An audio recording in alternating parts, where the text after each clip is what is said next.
Hi there, and welcome to Writing a Strong Work-Learn Proposal, the webinar version. This is a recorded webinar. If you have any questions about anything that I talk about during this, please reach out to the Work-Learn program at work.learn@ubc.ca. So just quickly to go over the topics that are covered in this webinar, I'll go over the purpose of the Work-Learn program and what we offer to students. I'll also describe the different parts of a work-learn proposal in detail, so go through all the prompting questions and things that you'll be asked for to submit a proposal. I've included some tips and tricks of just things to remember to help you score as high as possible in your proposal. Then I'll go over the position classification chart and what that means, and we'll cover some important information and dates. All of those are most accurately up to date on the WorkLearn website. And then I'll also quickly go over submitting a proposal through CareersOnline. The links to all the resources that I mention in this webinar are in the video description and can also be found on the WorkLearn staff faculty website. So quickly to go over what is the purpose of WorkLearn. Through participation in the program, we offer to students that they will gain mentorship opportunities. This is something that students always report a lot in the surveys that we send out, as reporting that their relationship with their supervisor is the most important thing they gain from a WorkLearn experience. They'll also, of course, have opportunities to expand their network, develop an ownership and responsibility for their work, develop self-awareness and reflection, have a chance to apply their knowledge in practical settings and contribute back to the university, and of course, gain professional and personal skills. In terms of writing a WorkLearn proposal, remember that each section of the proposal serves two functions. The first is it's part of your proposal for funding from the WorkLearn program. And the second is it's what students who are applying to the role will read on CareersOnline. So all of the questions that we ask, all the prompting questions, all the details that we ask for are in service of providing as much detail to students as possible to ensure that you get good candidates. And it also is what people who are reading your proposal and scoring it will look at. So to that end, as much as possible, and I'll probably say this a few times throughout the webinar, really try to focus on specificity and clarity. You don't need to be exhaustive in every detail, but wherever possible, try to provide examples and provide specific information rather than general or vague descriptions. You can find all of the prompts, questions, and resources that I talk about, again, in the submission guide, and the link to that is in the video description. So let's look at the first part of the proposal. It's the job description. And within the job description, there's two pieces: work performed and qualifications. So let's take a look at the work performed piece first. This will include detailed descriptions of duties and the level of complexity that they require. Again, here, remember that short general descriptions such as data entry will just confuse proposal readers and students wanting to apply. So just putting data entry as one bullet point isn't sufficient information to score highly in your WorkLearn proposal. A better example would be to say something like input qualitative research data from health outcomes survey using Qualtrics and Excel in collaboration with the head researcher.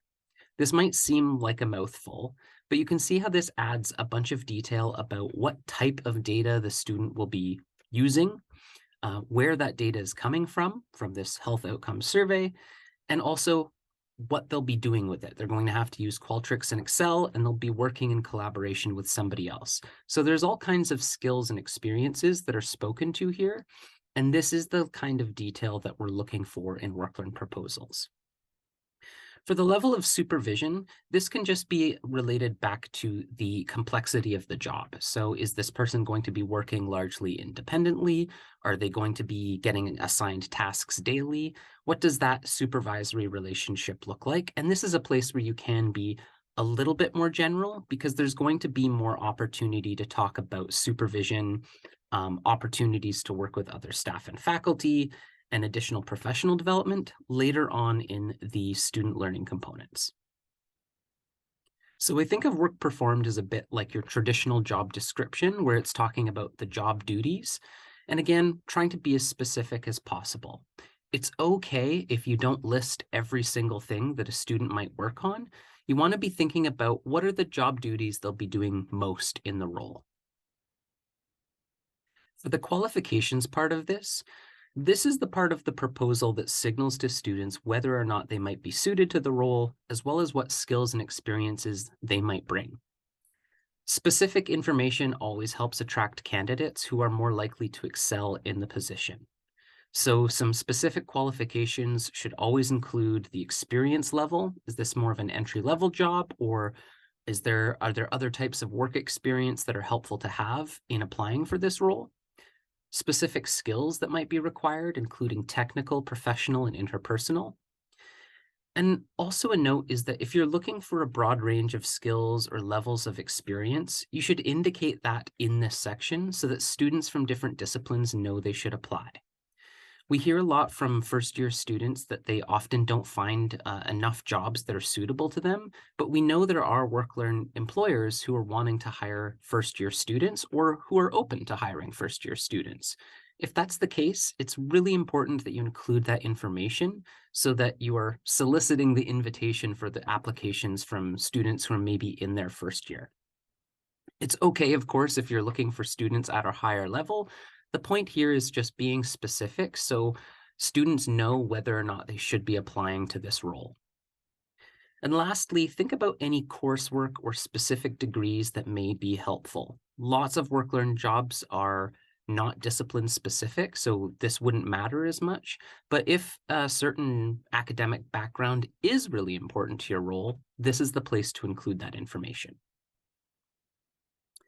A few other notes about qualifications. Consider accessibility by asking yourself what qualifications are truly necessary for the job. So as an example, often you'll see things in job descriptions or qualifications like must have ability to lift 25 pounds. If that's not something that's actually required or could easily be reassigned to somebody else in a department, think about whether that should be in the qualifications or not. If we're saying that we're accessible and we actually want to attract candidates with all kinds of different levels of ability, then we need to make sure that the qualifications reflect that, and we're not putting qualifications in that aren't really necessary to the job, but might inhibit somebody from applying because they think, well, I wouldn't be able to do that piece. Also remember that many students may have gaps in their employment or volunteer opportunities due to the pandemic. Many international students also find this a really big barrier to employment is not having relevant work or volunteer experience in Canada. So if you want to attract diverse candidates, highlight skills needed over professional experience and recognize that you might ultimately see people who have a couple of years of a gap in their employment record, and that right now that's something that's going to be pretty normal. Moving on to the next piece, this is the contribution to the university community section. And this sort of serves two functions. The first is to talk about the impact and contribution of the students' work towards the goals of the unit or the program. So in other words, what will their work improve, create, or build upon? Students want to know that their work matters and is going to be, more than just fulfilling rote tasks, and the work will actually contribute to something larger. So this is a great place to actually talk about that a little bit and explain, are they going to be working on one particular project? What's the life cycle of that project? What other things might that project influence? And the second piece of this is the question, what work have you done as a supervisor, department, or unit to create a safe, supportive, and inclusive workplace? What supports do you offer to students? We've heard time and time again from students that they're specifically looking for this information in jobs. If it's not clear to them what actions their supervisors or the department might have taken to actually create a safe and inclusive, supportive workplace, then they're less likely to apply. So what we're looking for here is based on actions. An example of this could be all staff in our unit has completed positive space training and offer the training to our student staff as well. So again, we're talking about specific actions that have already been taken. You could also project ahead and think about opportunities that might be coming up for professional development with your team. You could also talk about lived experiences of staff members and supervisors and how that will help support candidates.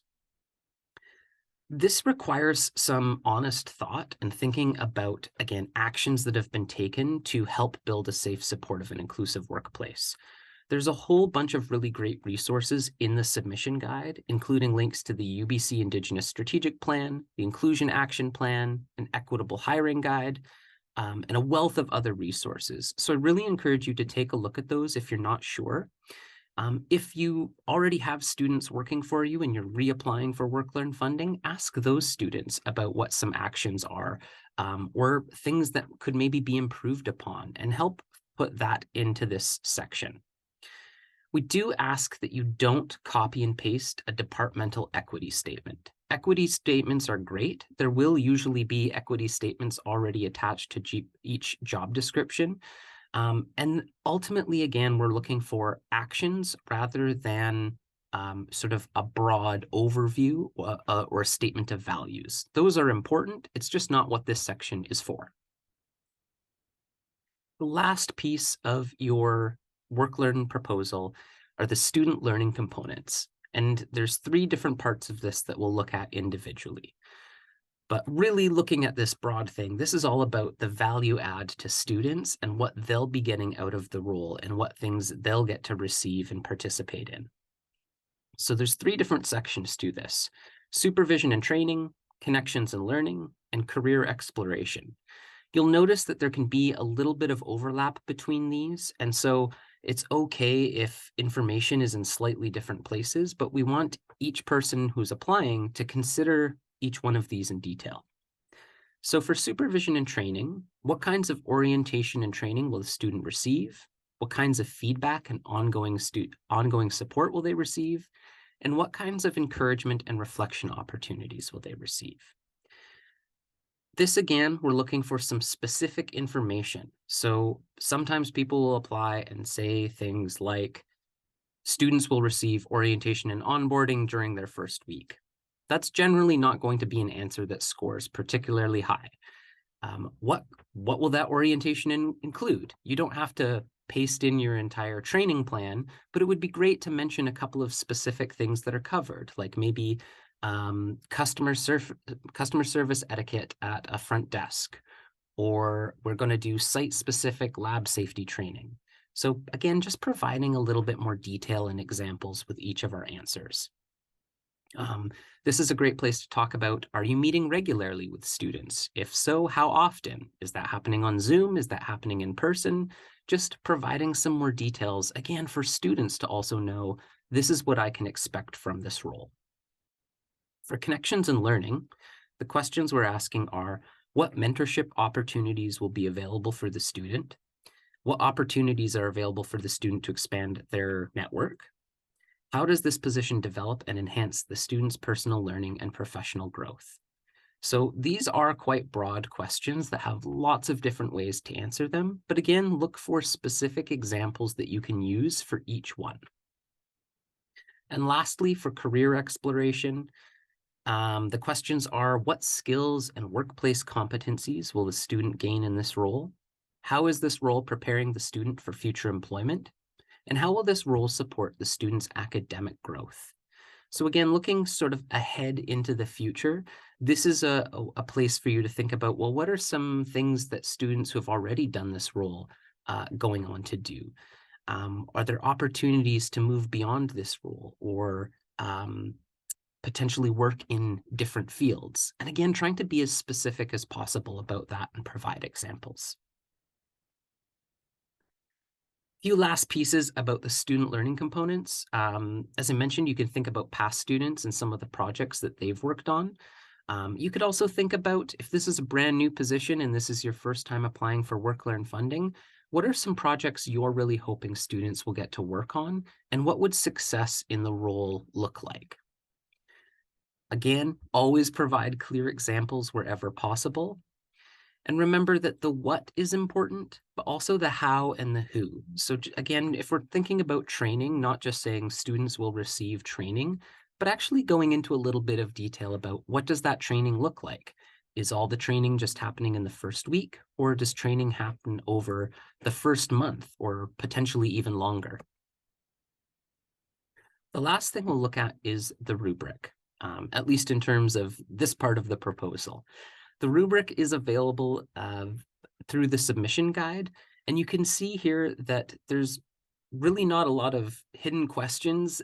Everything that we've just talked about is present in the rubric and represented here. So you'll see the job description, the two different parts of that, the contribution to the university community, and then the student learning outcomes and all the various points there. You'll see on the right hand, when these get reviewed, each section is given a score based on from 0 to 3. So the best advice I can give when trying to score as high as possible on a work-learn proposal is to look at this box at the top that says exceptional, or the 3. These are top marks. And it says clear, specific, detailed, with concrete examples. All guiding questions have been thoroughly addressed, and there's no information missing. The reader, so the person who will be reviewing your proposal, has no unanswered questions and would recommend this position as an exceptional example of a work-learn opportunity. So basically, following each one of these prompts and trying to answer it as fully as possible.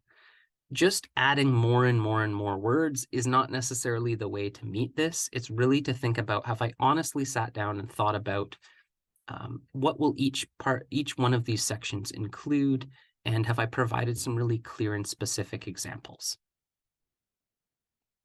A few tips and tricks, probably a few repetitions in here as well, but focus on specificity and really trying to be as clear as possible in what you're describing over length. You don't need to have pages and pages and pages attached to your work-learn proposal. You should, again, try to think about what are the things the student will be working on the most and what's most important for students to need to know. If you're submitting a really, really, really long proposal, it will be accepted, but the trouble is that students who will be going on Careers Online to look at a lot of different jobs and apply to a lot of different jobs are far less likely to apply to a job description that is pages and pages long. So you want to provide some good detail, but try to focus on specificity over just an exhaustive list of everything attached to the project. Also keep in mind that the proposal readers, so the people who will be scoring your proposal, as well as the students applying to your job, they might have limited knowledge of your unit or discipline. So unless it's vitally important for the role, try to avoid too much jargon and really, again, try to think about how can I describe this or give examples so that it's clear to the reader what this is. Aim to answer each question on Careers Online. When you go on Careers Online, there'll be little fields for you to fill out with each of these questions, and the prompts are there as well. So just follow those and make sure you're providing examples if you have them. And lastly, as I've said before, all of this information is in the submission guide, plus lots of resources to help you. Whenever we get proposals that don't get accepted and people are wanting feedback, the submission guide is what we send people to and refer back to as really, this is where all the information is that you need to include in a strong proposal. Often when proposals don't get funded, it's because they're missing key pieces of information or have omitted a section entirely. So in short, be clear, specific, and leave no unanswered questions. A few notes about funding, because we always get questions about this. Everybody must apply for funding each cycle. So this is for the winter 23 cycle. If you received funding in summer 23, that's great, but you do have to apply for funding each cycle. So a previous successful application does not guarantee that you will have future funding. So this is also important in terms of if you've applied lots of times before, to still be reviewing your proposal each time to make sure that you've added anything, made any changes that are necessary, and have answered all the questions that we're asking. We do receive over 1,000 proposals every cycle. This number can go up and down. And roughly on average, about 90% of proposals are approved for funding. That number can fluctuate quite a bit depending on a number of factors that are beyond our control, like the total number of applications we receive. But ultimately, the best thing that you can do to ensure that you get funding is to, again, answer all the prompting questions and follow the submission guide. And lastly here, all funding decisions are final. WorkLearn does not accept resubmissions, again, because of the volume of applications we receive. We also don't accept late submissions. A couple of notes about the position classification. And I recognize this screenshot is totally illegible. The position classification guidelines can be found on our website and are also linked in the submission guide. But this is what it roughly looks like. And you'll notice that there's different wage rates and different levels of jobs, different position classifications that you can follow. With these, you want to take a look at the complexity of your role and make an educated guess about where your position would lie. So if your position requires a lot of really discipline-specific knowledge, the student's going to be working largely independently, they're expected to already probably have at least a bachelor's degree in something, and you're looking for maybe a master's degree or PhD level student, you'd probably be looking at the researcher professional position.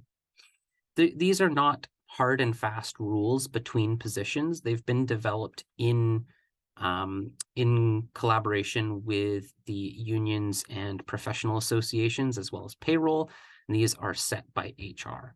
So there is room sometimes for a bit of interpretation about, not sure if this is a project worker or a project assistant. Please take your best guess at which one would be most appropriate. WorkLearn reviews every single application that comes in just to do a quick check to make sure the position classification seems like a good fit.